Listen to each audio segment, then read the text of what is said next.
खासदार संजय पाटील यांनी पत्रकारांविषयी जी शिवीगाळ केली त्या संदर्भात आज महाड तालुक्यातील सर्व पत्रकार आज पोलीस ठाणे महाड शहर इथे आलेले आहेत. काय सांगाल? खासदार तसेच अश्लील भाषेमध्ये शिवीगाळ केला, या त्यांच्या कृत्याचा आम्ही महाड पत्रकारांच्या वतीनं त्यांचा इथं निषेध करतो, धिक्कार करतो.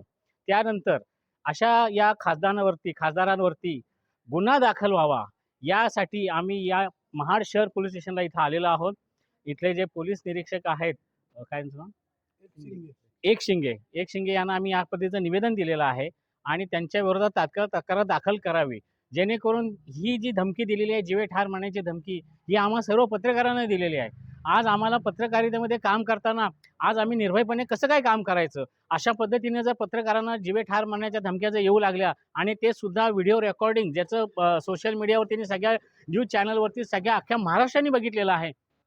इतका अर्वाच्य भाषेमध्ये त्या माणसाने ज्या पद्धतीने शिवीगाळ केलेला आहे, जीवे ठार मारण्याची धमकी दिलेली आहे, अशा पद्धतीने जर होत असेल तर हा कुठेतरी लोकशाहीचा चौथा आधारस्तंभ कुठेतरी ढासळतोय आणि हा जाणीवपूर्वक या पत्रकारांना जर अशा पद्धतीने जर कुठे धोका निर्माण होणार असेल तर आम्ही मग आमची पत्रकारिता करायची कशी.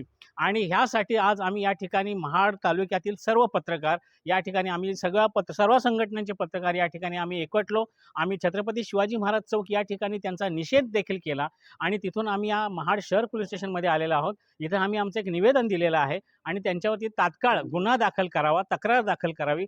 आणि अशा महाराष्ट्रामधून असंख्य ठिकाणावरून सगळे पत्रकार त्यांच्या विरोधात तक्रार दाखल करत आहेत आणि अशा पद्धतीची एक चळवळ उभी राहणार आहे आणि भविष्यात अशा पद्धतीच्या कुठल्याही गोष्टी होऊ नयेत, पत्रकारांना कुठल्याही प्रकारचे अशा पद्धतीने त्रास होऊ नये, या अनुषंगाने आमची महाराष्ट्र सरकारला, केंद्र सरकारला, या सरकारांना आमची मागणी आहे की पत्रकारांना निर्भयपणे पत्रकारिता करता यावी, म्हणून पत्रकार सुरक्षता कायदा लवकरात लवकर अंमलबजावणी करावी, जेणेकरून आज पत्रकारांना या पद्धतीने कोणी धमक्या दिल्या तर त्यांना तात्काळ शासन केलं जाईल, अशी आम्ही या ठिकाणी आमची विनंती आहे. आणि आम्ही या ठिकाणी तक्रार दिलेली आहे, त्याची तक्रार आज दाखल झाली तर अशाच पद्धतीने त्यांना देखील शासन होईल.